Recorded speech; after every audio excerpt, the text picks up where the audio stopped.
Hai, balik lagi di series review. Kali ini kita akan membahas series Monster season pertama The Jeffrey Dahmer Story tahun 2022. Sebagai gambaran, series Monster adalah franchise yang membahas kisah nyata pembunuh berantai.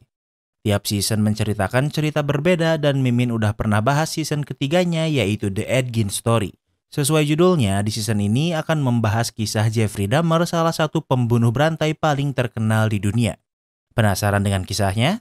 Tanpa berlama-lama, mari kita bahas. Di awal series ini, kita akan berada di tahun 1991. Di sebuah apartemen, kita akan melihat perempuan bernama Glenda. Suatu malam, Glenda mendengar suara berisik dari tetangganya dan mulai curiga. Ternyata, tetangganya sedang mencuci gergaji elektrik yang dipenuhi darah. Pria ini adalah Jeffrey Dahmer yang merupakan peran utama di series ini. That smell is worse than ever. Is it? Dahmer keluar dan Glenda menghentikannya. Glenda komplain karena ia mencium bau busuk dari tempat Dahmer.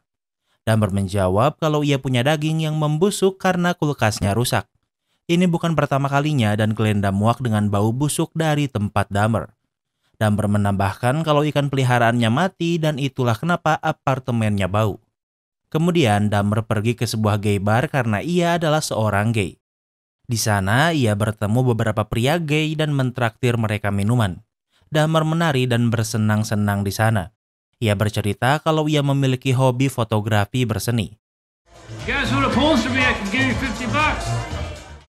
Dahmer menawari mereka $50 jika ingin menjadi modelnya sekarang juga. Dua orang menolak namun satu orang menerima tawaran ini. Pria ini bernama Tracy dan ia belum tahu kalau ia baru saja masuk jebakan Dahmer. Apartemen Dahmer dekat dengan bar ini sehingga mereka berjalan ke sana. Tracy terlihat ragu karena langsung mencium bau busuk di sini.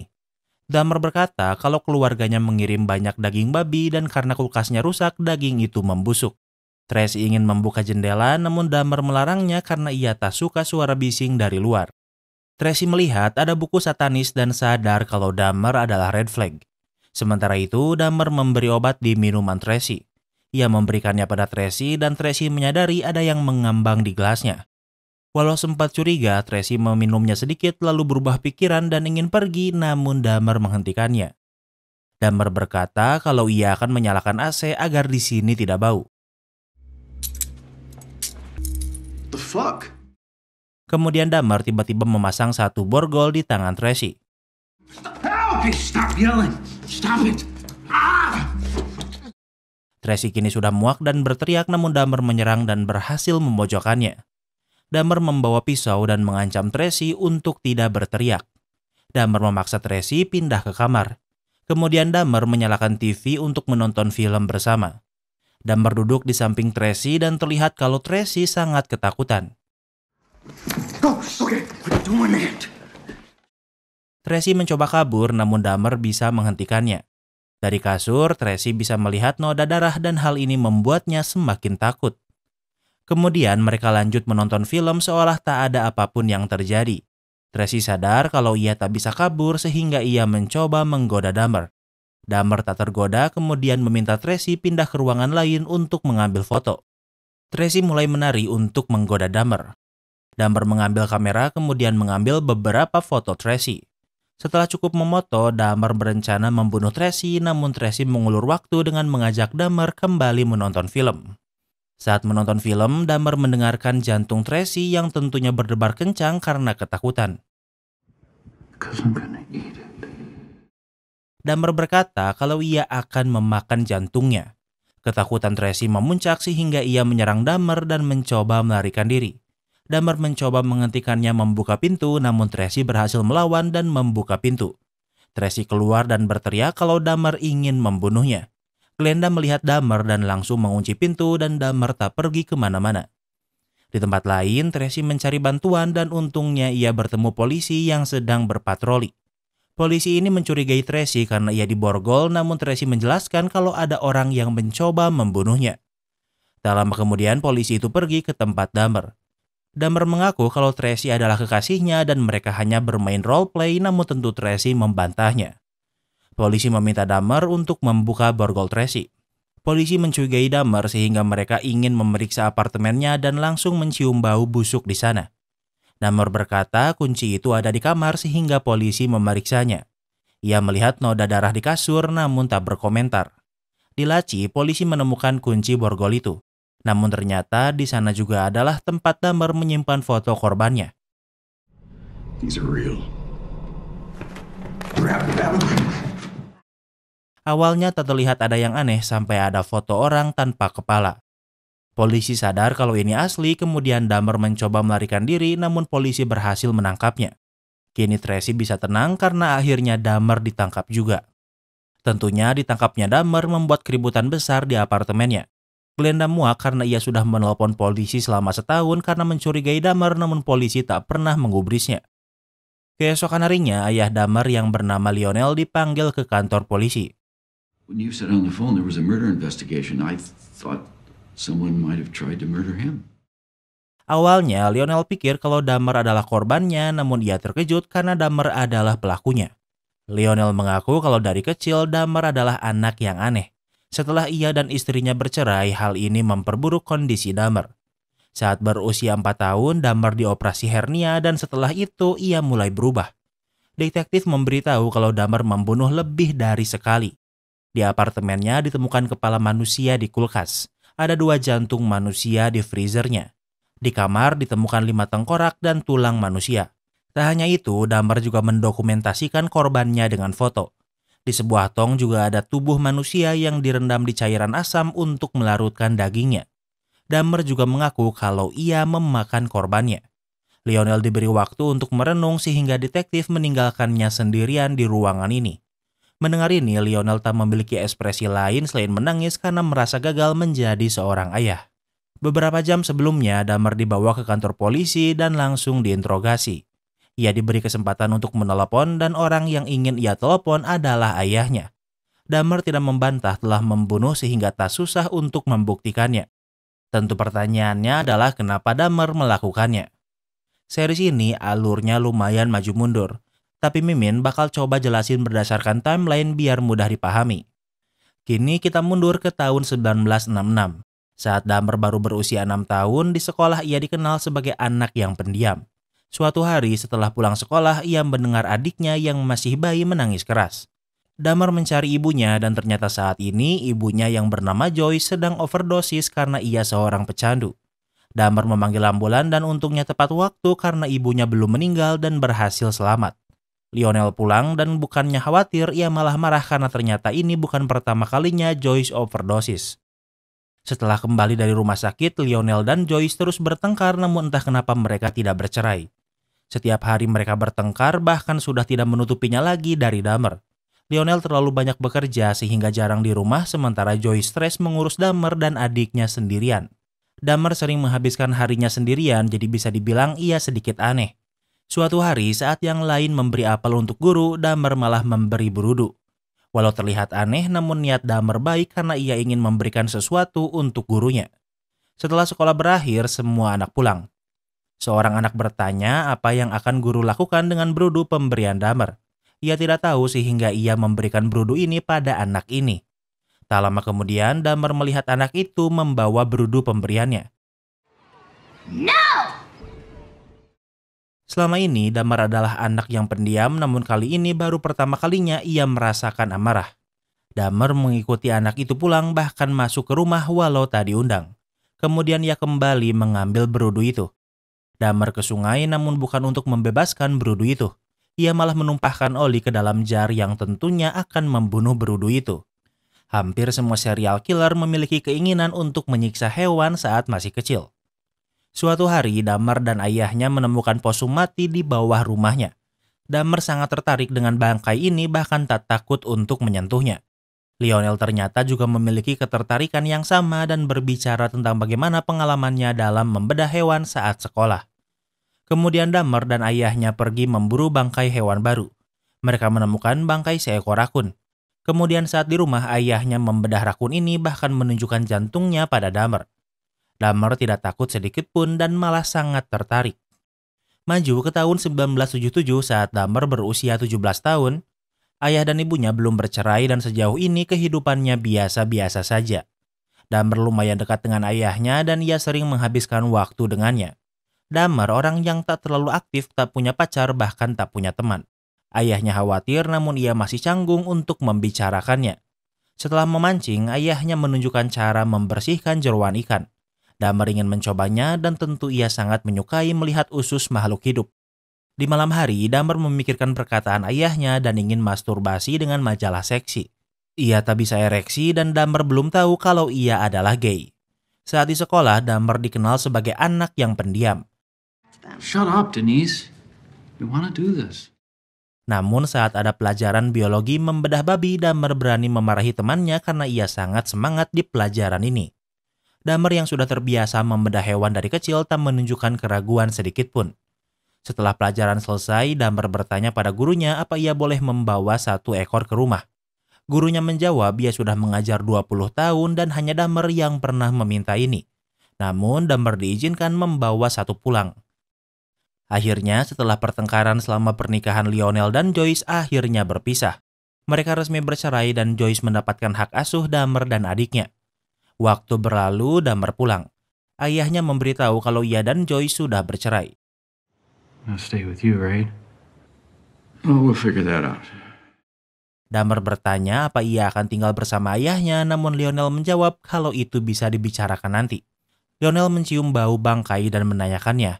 Dahmer menjawab ia membawa pulang babi percobaan dari sekolah. Lionel tertawa karena ia pikir Dahmer memiliki bakat menjadi dokter bedah dan ingin Dahmer mempertahankannya. Suatu hari Dahmer pulang dan melihat ibu dan adiknya pergi. Joyce tak peduli pada Dahmer dan hanya mencintai adiknya. Ibunya merasa kalau Dahmer lebih dekat dengan Lionel dan itulah kenapa ia tak menyukai Dahmer. Setelah ibu dan adiknya pergi, kini Dahmer tinggal sendirian di rumah walau ia masih SMA. Dahmer mulai sering mengangkat beban untuk menghabiskan waktu. Saat berkendara, ia sering melihat pria jogging tanpa pakaian dan sangat tertarik. Karena sudah cukup umur dan tidak ada yang mengatur, Dahmer sering mabuk dan menjadi alkoholik.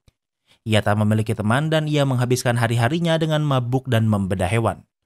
Hidup Dahmer mulai kacau. Ia terlambat sekolah, bahkan saat di kelas ia meminum bir. Dahmer dipanggil kepala sekolah. Kepala sekolah tahu kondisi rumahnya berantakan dengan perceraian orang tuanya. Sekolah mencoba menghubungi orang tua Dahmer namun tak bisa terhubung karena bahkan Dahmer tidak tahu di mana mereka sekarang.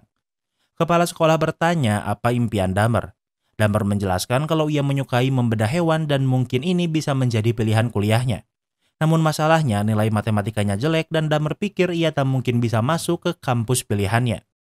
Suatu hari saat mengendarai mobil, Dahmer melihat ada seorang pria yang ingin menumpang. Pria ini bernama Steven dan ia ingin pergi ke sebuah konser dan bertanya apa Dahmer bisa mengantarnya. Dahmer menawarkan mereka bisa pulang ke rumahnya dulu untuk bersantai kemudian ia akan mengantar Steven ke konser. Steven setuju sehingga mereka pergi ke rumah Dahmer. Di sana mereka berlatih angkat beban dan Dahmer terlihat sangat menikmati momen ini.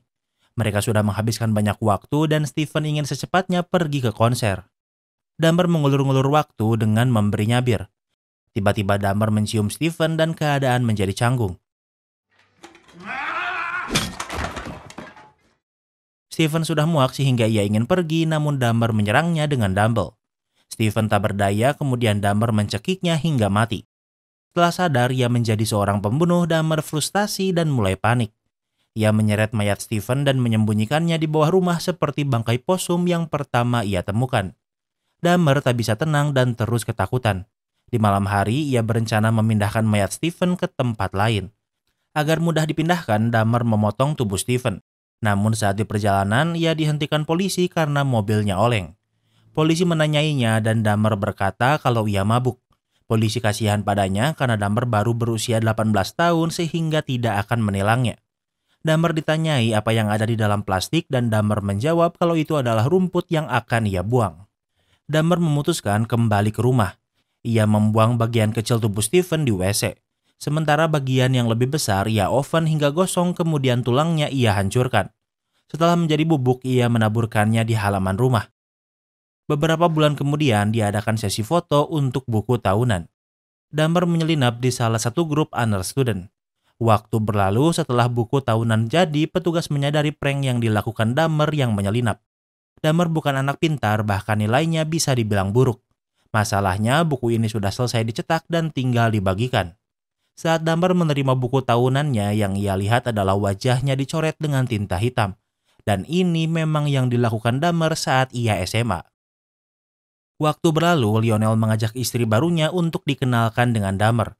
Lionel terkejut melihat betapa berantakannya rumah ini. Lionel mengenalkan Shari yang merupakan istri barunya. Lionel bertanya di mana Joyce dan Dahmer menjawab ibu dan adiknya pergi entah kemana 3 bulan yang lalu. Lionel terkejut karena selama ini Dahmer tinggal sendirian. Ia menyalahkan mantan istrinya namun tidak mengaca kalau selama ini ia juga tidak pernah menanyakan kabar Dahmer.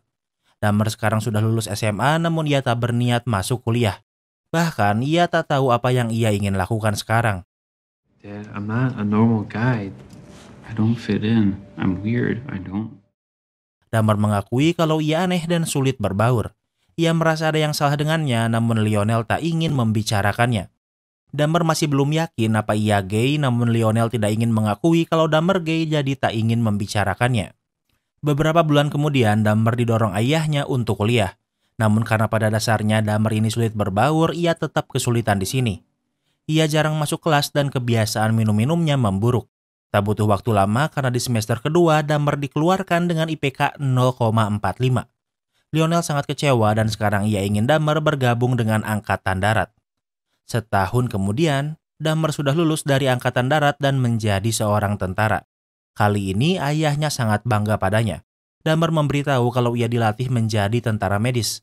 Dari pengetahuannya selama pelatihan, Dahmer tahu obat-obat apa yang bisa digunakan untuk melakukan aksinya di masa depan. Dahmer ditugaskan di Jerman Barat.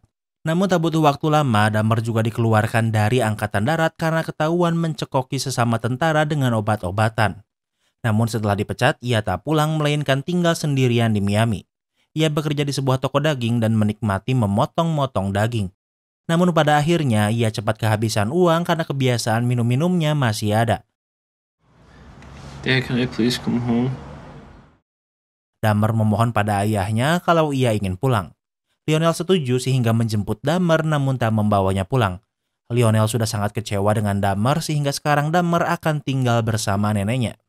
Ayahnya ingin Dahmer menjaga sikap dan Dahmer menuruti permintaannya. Ia menemani neneknya dan juga mengerjakan pekerjaan rumah. Dahmer kembali memiliki pekerjaan di sebuah toko daging. Suatu hari kepala toko melihat Dahmer memakai kaos dan memintanya bekerja menggunakan kemeja putih. Setelah pulang bekerja, Dahmer ke toko pakaian untuk membeli kemeja putih. Saat di kasir, ia melihat sebuah manekin pria seksi yang dipenuhi otot. Setelah berbelanja, bukannya pulang, Dahmer malah bersembunyi di ruang ganti. Setelah toko tutup dan semua orang pergi, Dahmer membongkar manekin itu agar mudah dibawa dengan plastik sampah. Yang ia ingin curi hanya manekin itu dan ia tidak membawa pakaian atau benda berharga lain. Saat di rumah neneknya, Dahmer kembali memasang manekin itu dan tidur dengannya. Dahmer sangat kesepian dan ia memiliki keinginan untuk memiliki kontrol. Keesokan harinya saat ia akan pergi bekerja, ia meminta neneknya untuk tidak memasuki kamarnya. Namun neneknya tidak mendengarkannya dan menemukan manekin itu. Nenek Dahmer adalah orang yang religius sehingga ia terkejut melihatnya. Di sore hari, Dahmer pulang bekerja. Where is my fucking mannequin? Ia marah saat tahu kalau neneknya membuang manekinnya. Dahmer sangat marah bahkan sampai memaki neneknya. Neneknya pikir Dahmer gay dan ingin mengajaknya ke gereja untuk membersihkan diri, namun bukan itu yang Dahmer inginkan. Namun saat makan malam, Dahmer meminta maaf karena telah memakinya. Dahmer membantah kalau ia gay dan ia mencuri manekin itu hanya karena ia tidak memiliki teman. Neneknya memberitahu kalau sebentar lagi akan ada festival dan menyarankan Dahmer mengunjunginya agar tak terus di rumah. Waktu berlalu saat ada festival, Dahmer mengunjunginya dan tempat ini sangat ramai. Namun tentu Dahmer datang sendirian dalam keadaan mabuk. Dahmer sudah tak tertolong lagi karena di festival ini ia masturbasi dan bisa dilihat banyak orang. Tentunya Dahmer dilaporkan pada polisi dan ditangkap. Namun ia tak dipenjara dan hanya diberi denda $50. Berita tentang kelakuan Dahmer sudah menyebar dan tentunya ia kehilangan pekerjaannya di toko daging. Waktu berlalu, Dahmer mendapatkan pekerjaan di sebuah lembaga donor darah. Melihat darah tentunya membuat Dahmer menikmati pekerjaan ini. Dahmer bercerita ia sering mendonasikan darahnya karena itulah caranya mendapatkan uang untuk bir. Neneknya bangga karena sekarang Dahmer bekerja di bidang medis dan ia juga berhenti minum alkohol. Namun Dahmer merasa hidupnya membosankan. Suatu hari ia membawa beberapa beg darah. Ia meminum darah itu dan entah suka atau tidak. Namun ini hanya didramatisasi karena Dahmer mengaku pernah mencoba sedikit darah dan tidak menyukainya, jadi ia tak pernah membawa beberapa bungkus darah ke rumah. Kini kita maju ke tahun 1987, 9 tahun setelah pembunuhan pertamanya. Kini Dahmer sudah tahu kalau ia gay dan pergi ke sebuah bar gay. Di sana ia bertemu dengan seorang pria bernama Charles. Setelah bar tutup, Dahmer tidak ingin mengakhiri malam dan ia ingin pergi kemanapun yang Charles inginkan. Charles mengajaknya ke bathhouse. Namun di sini juga menyediakan sebuah kamar yang biasa disewa pria gay untuk indahoy. Ini adalah pertama kalinya Dahmer datang ke tempat seperti ini. Dan inilah pertama kalinya juga Dahmer berhubungan dengan pria gay. Keesokan harinya, Charles bergegas pergi karena harus bekerja. Dahmer pikir ia memiliki koneksi dengan Charles, namun Charles hanya menganggap ini one night stand. Kini Dahmer semakin terekspos dengan dunia malam dan sering mengunjungi bathhouse dengan pria berbeda. Namun suatu hari, Dahmer memiliki rencana berbeda. Ia suka menjadi orang dominan sehingga ia mencampurkan beberapa obat yang akan ia berikan pada korbannya. Setelah meminum minuman berobat ini, korban Dahmer pingsan dan Dahmer meninggalkannya begitu saja. You should run away from this guy right now. He brings guys in here and he drugs them. Suatu malam saat Dahmer kembali ke bathhouse, penjaga tidak mau menerimanya karena Dahmer suka mencekoki obat. Penjaga juga sudah memberitahu bathhouse lain sehingga kini Dahmer sudah di blacklist dari semua bathhouse. Dahmer tak merasa melakukan hal yang salah. Namun seharusnya ia bersyukur penjaga tidak melaporkannya ke polisi. Tak bisa melakukan lagi aksinya membuat Dahmer stres. Suatu malam ia kembali ke gay bar karena ia tadi blacklist di sana. Ia bertemu seorang pria bernama Stephen, nama yang sama seperti korban pertama Dahmer. Dahmer ini walau awalnya orang yang cagung namun sekarang ia jago flirting. Ia berhasil membungkus Stephen, namun karena tak bisa menggunakan bathhouse, Dahmer mengajaknya ke sebuah hotel. Seperti biasa, Dahmer suka mencekoki korbannya. Namun kali ini ia melakukan kesalahan karena ia malah meminum minuman yang ia beri obat. Dahmer mulai teler dan berusaha sekuat mungkin untuk tetap bangun. Ia tak ingin hanya ia yang teler, jadi ia juga kembali memberi obat di minuman Stephen. Keesokan harinya, Dahmer terbangun. Namun yang ia temukan di sana adalah Stephen yang sudah tak bernafas dan dipenuhi luka. Dahmer tak ingat telah membunuh Stephen, namun ia tahu kalau ia yang membunuhnya. Setelah 9 tahun, akhirnya Dahmer melakukan pembunuhan kedua walau dilakukan tanpa sengaja. Tak bisa meninggalkan Stephen begitu saja, Dahmer keluar untuk membeli sebuah koper. Kemudian ia memasukkan tubuh Stephen ke dalam koper untuk memindahkan mayatnya. Kemudian ia membawanya ke rumah neneknya lalu ke basement. Di sana ia memotong-motong tubuh Stephen, namun untuk kepalanya ia menyimpannya di sebuah kotak. Di tahun ini Dahmer bekerja di sebuah pabrik coklat. Tak banyak yang menarik di pekerjaannya sehingga tak terlalu banyak yang dibicarakan. Namun suatu hari ia melihat berita di koran menjelaskan seorang pria muda yang baru meninggal. Dahmer tak mengenalnya, namun ia pikir orang ini menawan. Ia mencoba menggali makamnya, namun tanahnya terlalu keras sehingga ia menyerah. Setelah membunuh Stephen, ia semakin sering mabuk dan semakin merasa kesepian. Dahmer mengaku kalau di rumah neneknya ia pernah membunuh 3 orang dengan cara mencari mereka di gay bar kemudian mengajaknya pulang. Di rumah neneknya ia mencekoki mereka dengan obat kemudian mencekik mereka. Semua pembunuhan ini dilakukan di waktu berbeda. Dahmer suka menjadi orang yang dalam kendali. Dan orang mati tidak bisa melawan sehingga Dahmer bisa melakukan apapun sesukanya. Korbannya adalah berkulit hitam, Meksiko, dan juga Indian. Dahmer bukan orang rasis, namun ia hanya memilih target yang ia pikir menawan. Dahmer melakukan aksinya di basement karena tahu neneknya tak suka basement. Namun masalahnya neneknya mulai mencium bau busuk dari basement. Namun Dahmer menemukan caranya, yaitu ternyata cukup membungkus 3 lapis dengan plastik sampah. Kemudian ia membuangnya ke tong sampah seperti sampah biasa. Dahmer pikir neneknya bukan tidak mencurigainya, tapi memilih untuk tidak ikut campur. Ia sering melihat Dahmer membawa pria ke rumah tengah malam dan neneknya pikir ini karena Dahmer gay. Namun suatu hari neneknya menemukan altar Satan buatan Dahmer. Dahmer diadukan pada Lionel, kemudian ia memeriksa basement. Basement ini sangat bau dan Dahmer berkata di sini ia mengerjakan hobinya membedah hewan. Untungnya Dahmer sudah membersihkan mayatnya sehingga Lionel tidak menemukan apapun. Lionel juga meminta Dahmer membuang boneka Satan walau ia tahu itu hanya action figure dari sebuah film. Setelah kejadian ini, ia benar-benar berhenti untuk waktu yang lumayan lama. Namun suatu hari ia bertemu seorang pria bernama Ron yang mobilnya mogok karena akinya soak. Dahmer menawarkannya bantuan namun ia tak membawa mobilnya sehingga ia harus pulang dulu. Dahmer mengajak Ron ke rumah neneknya. Namun seperti biasa, Dahmer tidak langsung membawa mobil melainkan menghabiskan waktu. Ia memberi Ron kopi yang tentunya sudah diberi obat. Setelah minum, Ron mulai pusing dan tak butuh waktu lama kemudian ia pingsan. Who was that? It's just my friend. Dahmer ingin mencekik Ron namun neneknya muncul sehingga ia berhenti. Nenek Dahmer menyadari kalau Ron tak sadarkan diri dan menjadi khawatir. Dahmer ingin neneknya kembali tidur namun ia merasa ada yang tak beres. Dahmer berkata kalau Ron hanya kebanyakan minum. Namun neneknya tidak akan pergi sebelum Ron bangun karena ia sudah tidak mempercayai Dahmer. Keesokan harinya Ron tersadar walau masih pusing. Mereka memasukkan Ron ke bis begitu saja. Saat bis sampai di ujung trayeknya, Ron diberitahu untuk turun. Ron masih dalam pengaruh obat sehingga ia pingsan begitu saja. Saat tersadar, ia berada di rumah sakit. Ron diberitahu kalau ia overdosis namun Ron berkata kalau ia tak pernah menggunakan narkoba. Ron sadar kalau orang yang mencekokinya adalah Dahmer. Ron melaporkan Dahmer pada polisi yang mencoba membunuhnya.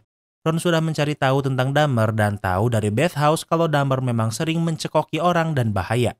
Kemudian detektif menemui Dahmer dan neneknya. Dahmer berkata kalau ia bertemu dengan Ron di bar karena mobilnya mogok. Ia menawarinya ke rumah untuk memberinya kopi namun ia malah tertidur. Ron tidak memiliki bukti apapun sehingga polisi tak bisa melakukan apapun untuk menangkap Dahmer. Polisi kembali memberitahu Ron kalau ia tak bisa menangkap Dahmer karena tak memiliki bukti. Dahmer memiliki beberapa catatan kriminal namun ia tak terdengar seperti seorang pembunuh. Ron pikir polisi lebih mempercayai orang kulit putih dengan catatan kriminal daripada orang kulit hitam tanpa catatan kriminal. Namun hal ini tak berhenti sampai di sini. Suatu malam, seorang remaja keluar dari rumah Dahmer dengan sempoyongan. Dahmer tidak mengejarnya karena neneknya melihatnya. Anak ini merupakan bagian dari keluarga imigran asal Laos. Awalnya ayahnya memarahinya karena pulang tengah malam namun dia sadar kalau ada yang salah sehingga memanggil ambulan. Keesokan harinya Dahmer ditangkap polisi saat bekerja di pabrik coklat. Dahmer disidang dan tidak membantah kalau ia melakukan sex assault pada minor dan hukumannya adalah 1 tahun penjara. 1 tahun kemudian Dahmer keluar penjara dan Lionel menjemputnya. Mereka berjanji kalau Dahmer akan tinggal seminggu di rumah neneknya namun ia harus tinggal sendiri setelah itu. Waktu berlalu, kini Dahmer tinggal di apartemen di mana ia akan ditangkap seperti di awal series. Tinggal sendiri membuat Dahmer mandiri apalagi setelah dipenjara setahun. Di sebagai klub, ia bertemu dengan pria bernama Tony yang merupakan orang tunarungu. Mereka berkenalan dan ternyata Tony memiliki cita-cita menjadi model. Sementara Dahmer seperti yang kita tahu memiliki hobi fotografi sehingga mereka sebenarnya cocok. Awalnya Dahmer ingin mencekoki Tony namun ia bisa menahan diri. Sepertinya di penjara setahun memberi efek jera padanya. Setelah klub tutup, Dahmer tidak membungkus Tony seperti biasa. Namun mereka lumayan sering bertemu. Bahkan Dahmer kali ini memoto Tony secara proper tak seperti yang biasa ia lakukan. Dahmer benar-benar menikmati kebersamaannya dengan Tony dan ia pikir kalau ia tak akan membunuh lagi. Suatu hari, Lionel dan istrinya mengunjungi Dahmer di apartemen barunya. Lionel sangat senang melihat apartemennya bersih dan sepertinya Dahmer juga sudah sembuh. Dahmer juga sering membaca buku untuk menghabiskan waktu. Bahkan sekarang Dahmer sudah tidak lagi minum alkohol sendirian. Lionel sangat senang dan bangga pada Dahmer yang sekarang. I want to thank you. I know I haven't always been easy. Dahmer berterima kasih pada Lionel karena masih memperdulikannya walau setelah apa yang terjadi. Saat ini hidup Dahmer membaik. Ia mendapatkan promosi di tempat kerjanya dan sekarang ia juga bahagia. Tentu tak ada yang diinginkan orang tua selain anaknya bahagia. Namun Dahmer belum berani memberitahu ayahnya kalau ia gay walau sepertinya Lionel sudah menyadarinya. Suatu malam Dahmer membawa Tony ke apartemennya untuk pertama kalinya. Mereka bermain board games dan menghabiskan waktu bersama. Keesokan harinya, Tony bergegas pergi karena harus bekerja dan Dahmer panik karena tak ingin kehilangan Tony. Tony berjanji kalau ia akan kembali minggu depan. Dahmer suka memiliki kendali dan ia berpikir untuk membunuh Tony. Tony berjanji kalau ia akan kembali dan Dahmer tidak jadi membunuhnya. Namun tak lama kemudian, Tony kembali karena kuncinya tertinggal dan ini adalah kesalahan besar. Walau sempat menahannya, namun dasarnya Dahmer ini memang psikopat sehingga ia kembali membunuh Tony walau ia mencintainya. Namun karena Tony spesial baginya, Dahmer memotong daging Tony kemudian memasaknya seolah itu steak. Dan secara resmi, kini Dahmer juga menjadi seorang kanibal. Setelah membunuh Tony, kini diri psikopat Dahmer semakin menjadi-jadi dan tak terbendung lagi. Suatu malam, ia pergi ke sebuah minimarket. Ia melihat beberapa remaja yang ingin membeli bir namun tentunya underage. Dahmer ingin membantu dengan membelikan alkohol untuk mereka. Namun ia ingin melakukan party di rumahnya. Anak ini bernama Konerak dan ia ingin ikut dengan Dahmer. Konerak baru berusia 14 tahun, namun karena tubuhnya besar, ia terlihat lebih dewasa. You don't know who I am, do you? You got arrested for it, dude.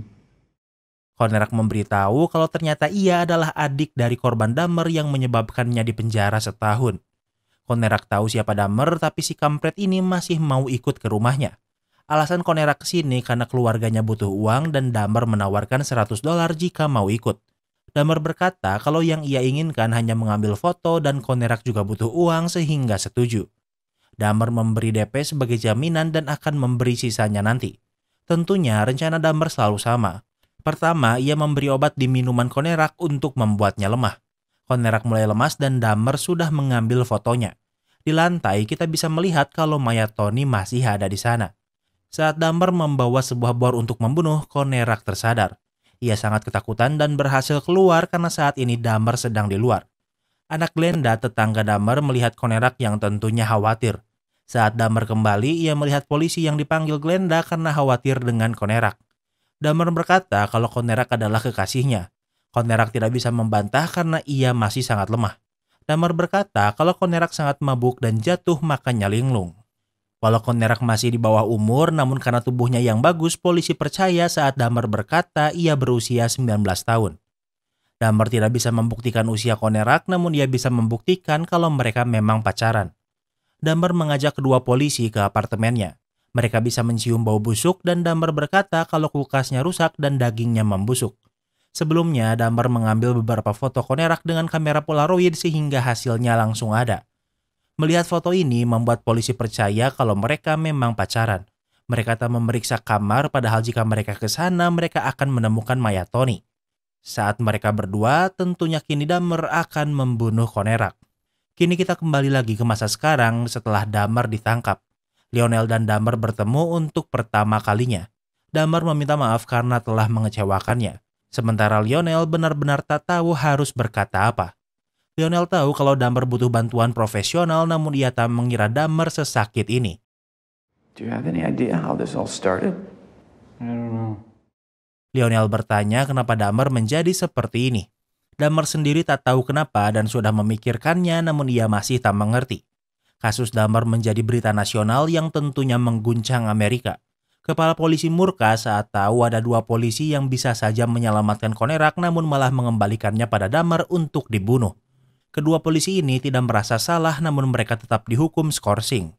Hukuman untuk Dahmer belum ditentukan karena masih menghitung berapa korbannya, namun Dahmer sudah sangat terkenal. Dahmer berbicara dengan ayah dan pengacaranya. Dahmer tidak membantah apa yang telah ia lakukan, bahkan ia ingin hukuman mati. Namun di negara bagian ini tidak ada hukuman mati sehingga hukuman terburuknya adalah hukuman seumur hidup. Lionel ingin Dahmer mengaku gila agar tidak dihukum, namun Dahmer berkata kalau ia tak gila. Pengacara menjelaskan kasus Ed Gein, seorang serial killer dari tahun 1950-an. Ed Gein membunuh dan juga mencuri banyak mayat untuk dijadikan perabotan. Mimin udah bahas kasus Ed Gein, kalian bisa cek di playlist Monster ya. Ed Gein dinyatakan gila sehingga hukumannya bukan dikurung di penjara melainkan dikirim ke rumah sakit jiwa. Namun Dahmer berkata kalau ia tak gila dan ingin dihukum. Akhirnya sidang dilakukan. Dahmer tidak membantah apapun atas pembunuhan yang ia lakukan. Namun ia ingin berbicara sebentar. Dahmer berkata kalau ia tak ingin bebas dan malah ingin dihukum mati. Namun Dahmer melakukan 17 pembunuhannya bukan atas dasar kebencian. Dahmer sudah menduga kalau ia sakit atau jahat atau mungkin keduanya. Seorang psikolog memberitahu kalau Dahmer mengidap parafilia, yaitu memiliki kecintaan pada organ dalam. Hukuman untuk Dahmer adalah 16 kali hukuman seumur hidup atau setara dengan 900 tahun di penjara. Akhirnya, Lionel mengaku kalau mungkin ia memiliki andil dalam pembentukan karakter Dahmer. Ia yang mengajari Dahmer membedah hewan dan menumbuhkan parafilianya. Lionel sendiri sering memiliki pikiran untuk membunuh, namun tentu ia tak pernah melakukannya. Lionel menyesal karena tak mau mendengarkan curhatan Dahmer dan sekarang sudah terlambat. Di tahun 1991, Dahmer dipenjara. Ia sering menerima surat karena ternyata banyak orang yang mengidolakannya. Bahkan sekarang Dahmer menjadi karakter komik dan bahkan ada yang mengiriminya uang. Dari dulu Dahmer memang sulit berbaur. Saat di penjara pun ia tak memiliki banyak teman karena kebanyakan dari mereka adalah anggota geng. Ada seorang napi yang tidak mengerti kenapa Dahmer sangat terkenal di luar dan seperti tidak merasa bersalah atas apa yang telah ia lakukan. Pria ini bernama Scarver dan mencari tahu apa yang dilakukan Dahmer sampai di penjara. Ia diberi koran yang memberitakan Dahmer. Ia menemukan Dahmer adalah seorang peruda paksa, pembunuh nekrofilia, dan juga kanibal. Dan yang paling buruk, korbannya bahkan ada yang baru berusia 14 tahun. Scarver sendiri dijatuhi hukuman seumur hidup karena membunuh seseorang. Dan Dahmer melakukannya 17 kali lebih banyak dari Scarver. Saat di penjara, Scarver menjadi religius sehingga ia sangat membenci Dahmer yang tidak menunjukkan sedikit pun penyesalan. Suatu hari saat Dahmer dan satu napi lain sedang membersihkan gym, Scarver datang untuk membantu. Namun Scarver yang sudah dipenuhi amarah pertama membunuh teman Dahmer. Scarver membunuhnya karena ia membunuh istrinya sendiri lalu menyalahkannya pada 2 orang kulit hitam. Tentu target selanjutnya adalah Dahmer. Tanpa pikir panjang, Scarver membunuh Dahmer dengan memukulinya berkali-kali dengan bar besi. Akibat ulahnya, Scarver kembali dijatuhi 2 kali hukuman seumur hidup. Sementara Dahmer walau dihukum 900 tahun penjara, namun ia hanya bisa bertahan selama 2 tahun 9 bulan. Tentunya, Lionel diberitahu kabar kematian Dahmer. Dahmer memiliki wasiat agar tubuhnya dikremasi secepatnya setelah ia meninggal. Namun setelah diautopsi, otak Dahmer dilepaskan untuk diteliti apa penyebab Dahmer menjadi psikopat. Namun Lionel ingin melaksanakan wasiat Dahmer yaitu ingin dikremasi secepatnya. Otaknya adalah bagian dari tubuh Dahmer sehingga Lionel ingin otak Dahmer juga dikremasi dan tidak diteliti. Dan dengan begitu, series ini pun berakhir. Kini kita masuk ke sesi rating. Yang pertama adalah tema. Mimin suka series ini soalnya mengadaptasi kisah nyata serial killer Jeffrey Dahmer. Karena Dahmer tidak menyangkal pembunuhannya, ceritanya sangat rinci walau tak semua pembunuhannya diceritakan. Ada beberapa dramatisasi wajar yang tidak terlalu melenceng dari kisah nyatanya. Menurut Mimin, eksekusinya bagus banget jadi untuk tema, Mimin kasih rating 10/10. Yang kedua adalah logika. Secara keseluruhan masuk akal karena hampir 100% akurat dengan kenyataannya. Misal, nenek Dahmer yang tidak memergokinya membunuh 3 orang. Dahmer pikir kalau neneknya menyadari ada yang aneh namun memilih tak ikut campur. Selain itu, Ron selamat tidak dibunuh bukan karena nenek Dahmer memergokinya. Alasan aslinya adalah karena Ron yang asli memiliki berat badan 250 pounds atau sekitar 113 kilo. Jika dibunuh, maka akan sulit memindahkan tubuhnya. Yang kedua adalah warga apartemen Dahmer sebenarnya sudah curiga dengan Dahmer karena sering mencium bau aneh. Mereka sudah sering melapor polisi namun tak pernah ditindaklanjuti. Apartemen Dahmer berlokasi di lingkungan orang kulit hitam sehingga rendah pengawasan dan prioritas. Gak banyak yang Mimin permasalahkan, jadi untuk logika Mimin kasih rating 9/10. Yang ketiga adalah plot twist. Karena ini diambil dari kisah nyata pembunuh yang terkenal, jadi sebenarnya efek plot twistnya terasa kurang. Mimin udah tahu kalau Dahmer akan ditangkap dan juga udah banyak membunuh orang. Resiko sesuai dengan kejadian aslinya bikin plot twistnya agak melempem. Jadi untuk plot twist Mimin kasih rating 7/10. Yang keempat adalah ending. Ending series ini sangat kerasa dibuat mengulur-ulur waktu. Ada 10 episode yang padahal udah tamat di episode ke-8. Episode 9 dan 10-nya diisi filler bagaimana Glenda tetangga Dahmer menjalani hidup dengan trauma yang ia alami. Menurut Mimin gak terlalu penting karena di poin ini Dahmer udah mati. Hampir 90% cerita di 2 episode terakhir Mimin buang, jadi untuk ending Mimin kasih rating 7/10. Yang kelima adalah entertainment value. Mimin suka cerita dan eksekusinya. Walau nggak semua pembunuhannya dijelasin, tapi Mimin bisa ngerti kenapa dan bagaimana Dahmer membunuh korbannya. Yang bikin kesel tuh alur timelinenya yang maju mundur parah banget. Kalau cuma nonton doang seharusnya gak masalah, tapi buat Mimin yang harus jelasin ke orang bikin susah ngerangkumnya. Buat yang pernah nonton langsung pasti ngerti maksud Mimin. Biar lebih mudah dipahami, Mimin nyeritainnya berdasarkan timeline aslinya. Jadi untuk entertainment value, Mimin kasih rating 10/10. Jadi, overall rating Monster season pertama The Jeffrey Dahmer Story tahun 2022 adalah 8,6. Apa kalian setuju sama rating Mimin? Jangan lupa like video ini kalau kamu suka dengan video ini dan jangan lupa juga cek video kita lainnya. Terima kasih sudah menonton dan sampai bertemu lagi di series berikutnya.